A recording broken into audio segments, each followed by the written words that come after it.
Hello दोस्तों, नमस्कार। Political science learning में आप सभी का स्वागत है।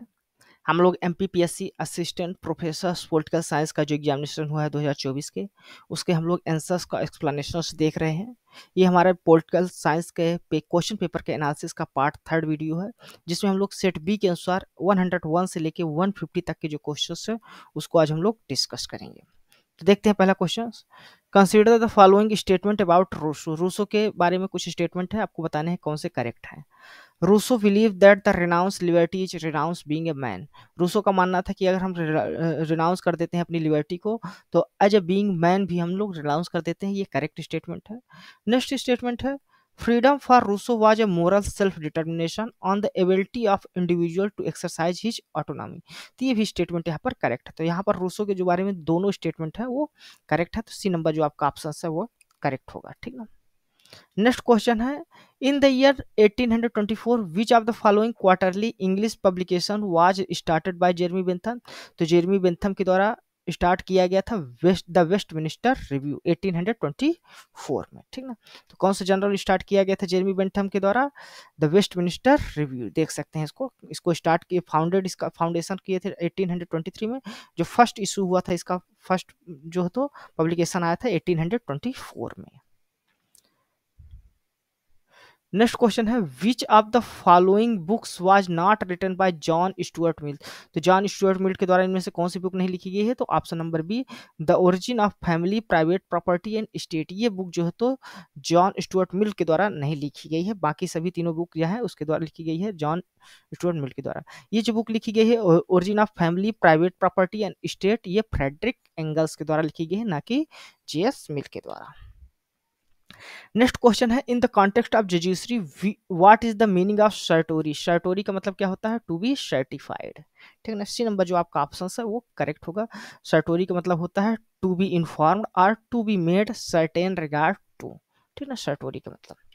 नेक्स्ट क्वेश्चन है, who among the following associated with the iron law of oligarchy. Iron law of oligarchy से कौन एसोसिएटेड है? तो ये रॉबर्ट मिशेल साहब के जो है तो आयरन लॉ ऑफ ओलिगार्की का जो कॉन्सेप्ट है इन्होंने ही दिया था पॉलिटिकल पार्टीज के एनालिसिस के दौरान। नेक्स्ट क्वेश्चन है, who among the following scholar first coin the term prime ministerial government for the cabinet system of government. तो ये किसके द्वारा कॉइन किया गया था? रिचर्ड क्रॉसमैन के द्वारा कॉइन किया गया था। ठीक है। तो ये कौन किया गया था? प्राइम मिनिस्टेरियल गवर्नमेंट जो टर्म है ये कॉइन किया गया था RHS क्रॉसमैन के द्वारा। ठीक है, रिचर्ड क्रॉसमैन के द्वारा। नेक्स्ट क्वेश्चन है, the power to increase the number of जजेस in Supreme Court of India is vested in home. तो जो नंबर ऑफ जजेस है सुप्रीम कोर्ट में उसको इंक्रीज करने की पावर किसके पास है? ये है पार्लियामेंट के पास। ठीक ना। पार्लियामेंट आर्टिकल 121 के तहत जो है तो इंक्रीज कर सकती है सुप्रीम कोर्ट में जजेस के संख्या को। Who said that liberty and equality are contradictory concept and liberty can be thrive only in unequal society। इसका करेक्ट आंसर अभी नहीं मिला है। ठीक ना। Next question, Panchayati Raj form of rural government was adopted first in which state. Panchayati Raj जो system सबसे पहले राजस्थान में अडॉप्ट किया गया था, उसके बाद आंध्र प्रदेश में अडॉप्ट किया गया था। ठीक ना। राजस्थान में 2 अक्टूबर 1959 को जवाहरलाल नेहरू के द्वारा इनाग्रेट किया गया था राजस्थान के नागौर में। उसके बाद पंडित जवाहरलाल नेहरू ने ही अक्टूबर 11 1959 को दशहरा के अवसर पर जो है तो आंध्र प्रदेश में भी पंचायती राज को इनाग्रेट किया था। नेक्स्ट क्वेश्चन है, the term administration is derived from Latin word ad and ministration. तो इसमें एड का मतलब क्या होता है? एड का मतलब होता है टू, यानी बी नंबर जो आपका ऑप्शन है ये करेक्ट होगा। एड मतलब टू या टू वर्ड्स भी होता है। नेक्स्ट क्वेश्चन है, for the purpose of development of tribal tourism in Madhya Pradesh how many village are identify as recently. तो इसको सर्च करने पर भी अभी नहीं मिला है। ठीक ना, नेट पे। नेक्स्ट क्वेश्चन है, Bhil is the largest tribal community in Madhya Pradesh. Houses constructed by Bhil are called as. तो जो हाउसेस कंस्ट्रक्टेड किए जाते हैं भील्स के द्वारा उनको कू कहा जाता है। तो ऑप्शन नंबर डी जो आपका है आंसर करेक्ट होगा। यहाँ पर देख सकते हैं देयर हाउसेस एज ए कू, व्हील्स समझाए के जो हाउसेस होते हैं। ठीक ना, जो रेजिडेंस एरिया होता है उसको फलाया कहते हैं। नेक्स्ट क्वेश्चन है, The state shall take a step to organize village panchayat and endowed with the such power as may be necessary to enable them to function such as unit of self government. This provision in mention in, तो ये provisions कहाँ है? Organisation of village panchayat हम लोग देखेंगे तो हमारे Indian constitution के जो डीपीएसपी है उसमें जो है तो मेंशन है आर्टिकल 14 में। तो यहाँ पर part 4 of the Indian constitution, part 4 में डीपीएसपी के बारे में बात की गई है। तो part 4 of the Indian constitution जो है उसके आर्टिकल 40 में ये मेंशन है, ठीक है, organisation of village panchayat. Next question है who try to establish corporatist state. तो कॉर्पोरेटिस्ट स्टेट जो एस्टैब्लिश करने की कोशिश करते हैं वो मुसोलिनी करते हैं, ठीक है, याद रखिए कौन करता है? मुसोलिनी।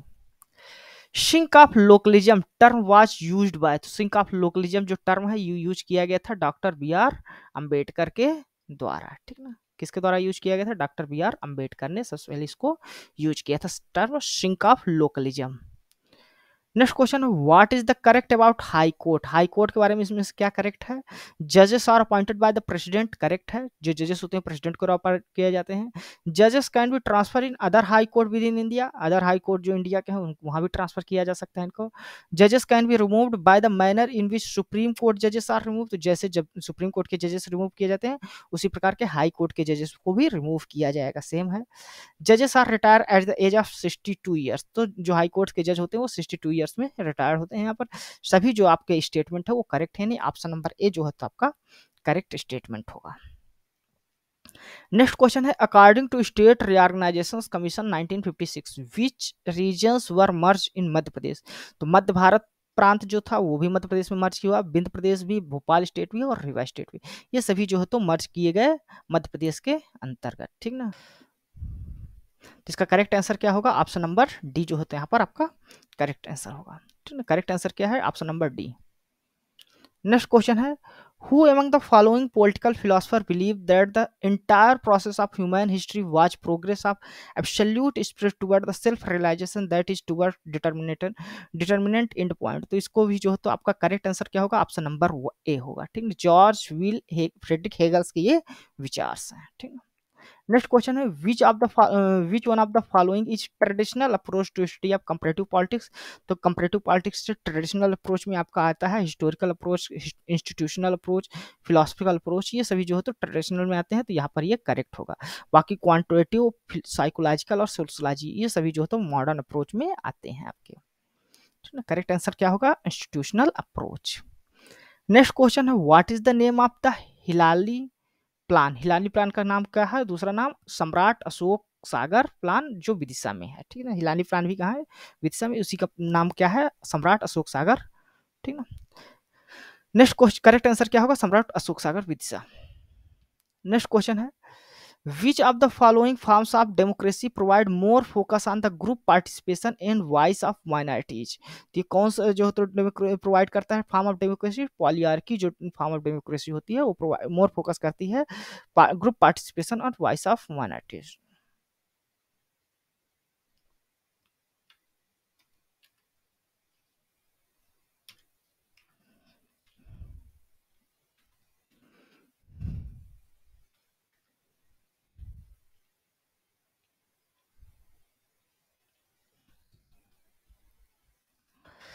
नेक्स्ट क्वेश्चन है what is the name of हिलाली प्लान। तो हिलाली प्लान का क्या नाम है? सम्राट अशोक सागर प्लान जो विदिशा रायसेन में है उसका नाम है, ठीक ना, हिलाली प्लान। तो सम्राट अशोक सागर विदिशा करेक्ट आंसर होगा, हिलाली विदिशा रायसेन डिस्ट्रिक्ट में है, ठीक ना।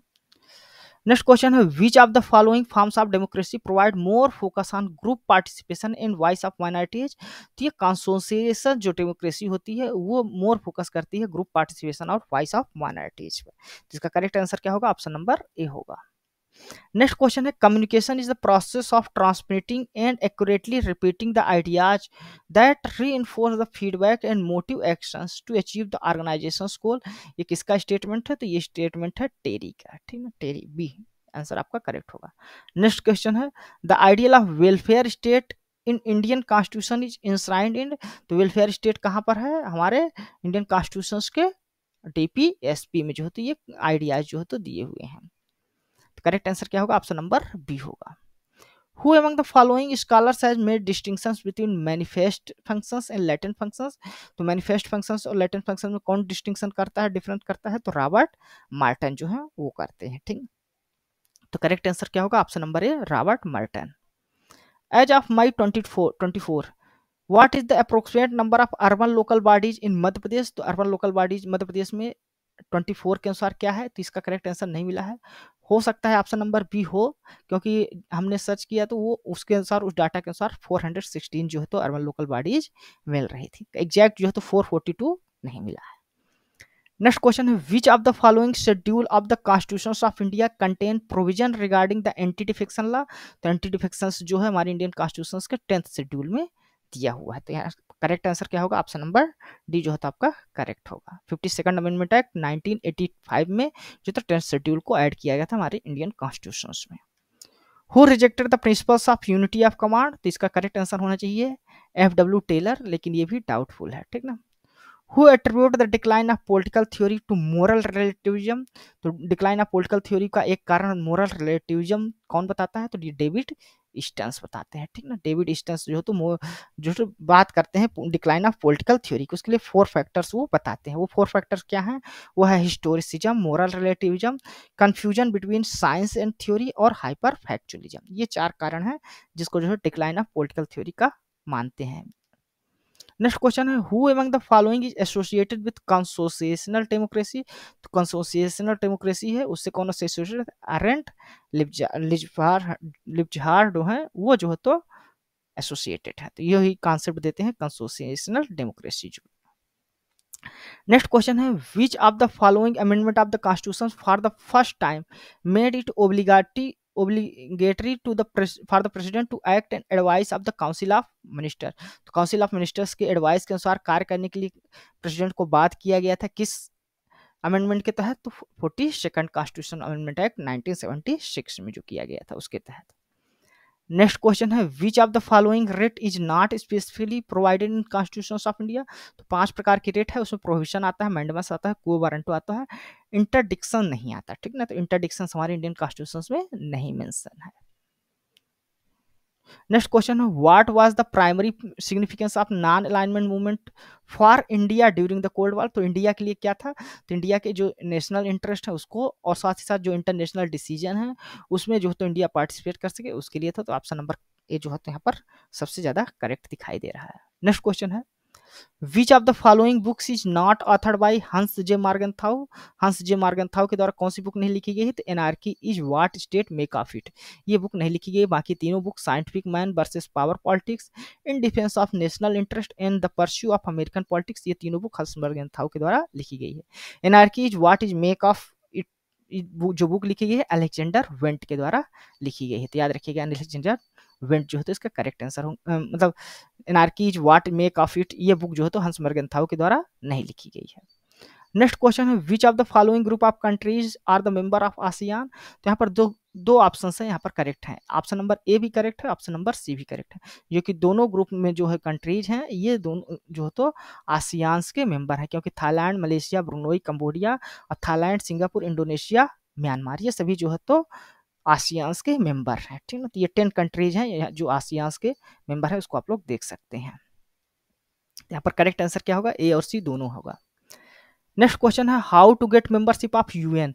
यूएन की मेंबरशिप किस प्रकार प्राप्त कर सकते हैं? तो यूएन की मेंबरशिप प्राप्त करने के लिए सबसे पहले वो डिसीजन दिया जाता है जनरल असेंबली के द्वारा, और वो लिया जाता है डिसीजन किस आधार पर? सिक्योरिटी काउंसिल जब रिकमेंडेशन करती है तब। तो यहाँ पर बी नंबर जो आपका ऑप्शन है वो सबसे यहाँ पर करेक्टली है, ठीक ना। क्योंकि यूएन की मेंबरशिप अगर यूनाइटेड नेशंस की वेबसाइट में जाएंगी, अबाउट द यूएन मेंबरशिप देखेंगे तो वहाँ पर क्लियरली मेंशन है, United Nations by decision of General Assembly upon the recommendation of Security Council. Next question है, post behaviouralist criticise the behaviouralism because of? तो पोस्ट बिहेवियरलिज्म को क्यों क्रिटिसाइज करते हैं? Excessive reliance on scientific precision at the expense of relevance, तो ये भी correct है, ठीक ना। Endorsement of the status quo को एंडोर्स करते हैं, ये इम्फेसिस करते हैं वैल्यू फ्री साइंस, तो ये सभी जो तो कारण है। तो यहाँ पर डी नंबर जो आपका ऑप्शन है ऑल ऑफ द अबव वो करेक्ट होगा। नेक्स्ट क्वेश्चन है, principles of administration are part are? तो प्रिंसिपल्स ऑफ एडमिनिस्ट्रेशन जो पार्ट है वो एडमिनिस्ट्रेटिव थ्योरी का पार्ट है। डी नंबर जो आपका ऑप्शन है वो यहाँ पर करेक्ट है। नेक्स्ट क्वेश्चन है, which organisation is responsible for monitoring and verifying compliance with the nuclear disarmament treaty? तो यह है International Atomic Energy Agency. C number जो आपका ऑप्शन है यहाँ पर वो करेक्ट होगा, International Atomic Energy Agency. What is the contribution of Madhya Pradesh in the total production of the maize in our country? 12% जो है तो कंट्रीब्यूशन करता है मध्य प्रदेश, थर्ड रैंक है इंडिया में।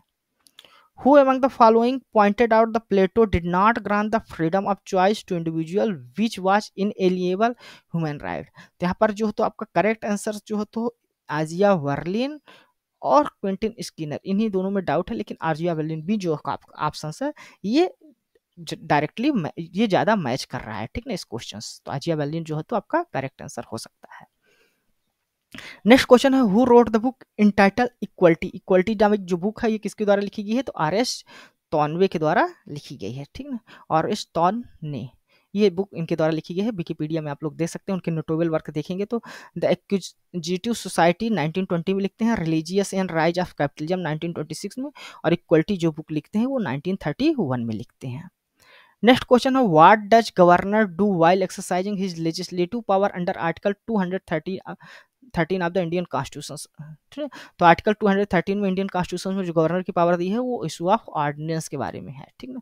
यहाँ पर आपका करेक्ट आंसर क्या होगा? ओनली वन, ठीक है। आर्टिकल 213 जो इंपावर करता है गवर्नर को promulgate ordinance during the recess of legislature. Next question है in which country the ombudsman are can recommended the prosecution of जजेस ऑफ सुप्रीम कोर्ट? किस कंट्री में है? ये स्वीडन में है, ठीक है। नेक्स्ट क्वेश्चन है on which of the following subject the state legislative assembly make law? तो स्टेट लेजिस्लेटिव असेंबली किन किन सब्जेक्ट पे कानून बना सकती है? तो ये पब्लिक ऑर्डर में बना सकती है, एग्रीकल्चर में बना सकती है, और पब्लिक हेल्थ में, इन तीनों पे बना सकती है। कल्टीवेशन ऑफ ओपीएम जो है यूनियन लिस्ट है सब्जेक्ट है, बाकी तीनों स्टेट लिस्ट के सब्जेक्ट है। यहाँ पर करेक्ट आंसर क्या होगा? ऑप्शन नंबर 1 2 3 यानी सी नंबर जो आपका ऑप्शन है वो यहाँ पर करेक्ट होगा, ठीक ना। नेक्स्ट क्वेश्चन है Indus water treaty was signed by? तो इंडस वाटर ट्रीटी जो है तो साइन किसके द्वारा की गई थी? तो प्राइम मिनिस्टर पंडित जवाहरलाल नेहरू और पाकिस्तान के जो प्रेसिडेंट थे मिस्टर अयूब खान, इनके बीच साइन की गई थी 1960 में, याद रखिएगा।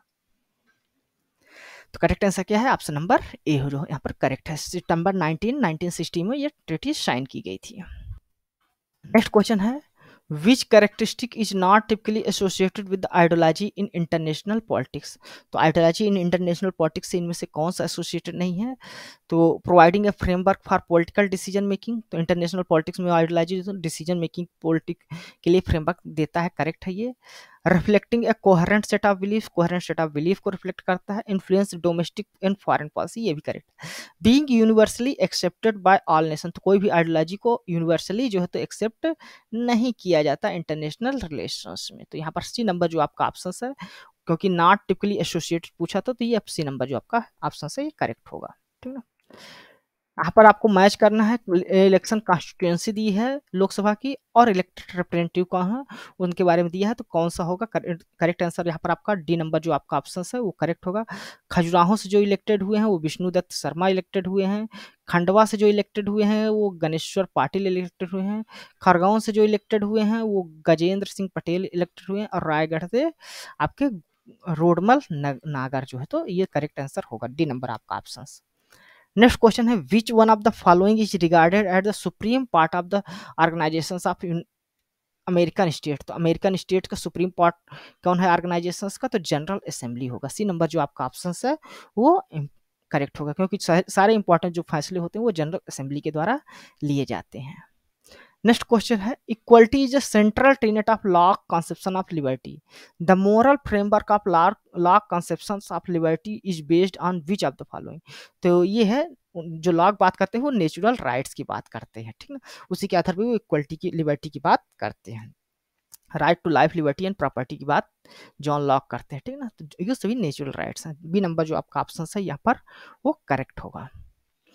नेक्स्ट क्वेश्चन है आखिरी विच of the following is synonyms of the theory? Theory का कौन सी डिफिनेशन है? तो यहाँ पर डी नंबर जो आपका ऑप्शन है ए प्लॉसिबल और साइंटिफिकली एक्सेप्टेबल जनरल प्रिंसिपल और body of the principles offer to explain a phenomena. कोई भी फिनोमिना को एक्सप्लेन करने के लिए प्लॉसिबल या साइंटिफिकली जो एक्सेप्टेड जनरल प्रिंसिपल्स होते हैं वो थ्योरी को वही जो है तो थ्योरी है, तो ठीक ना। डी नंबर आपका ऑप्शन यहाँ पर करेक्ट होगा, ठीक ना।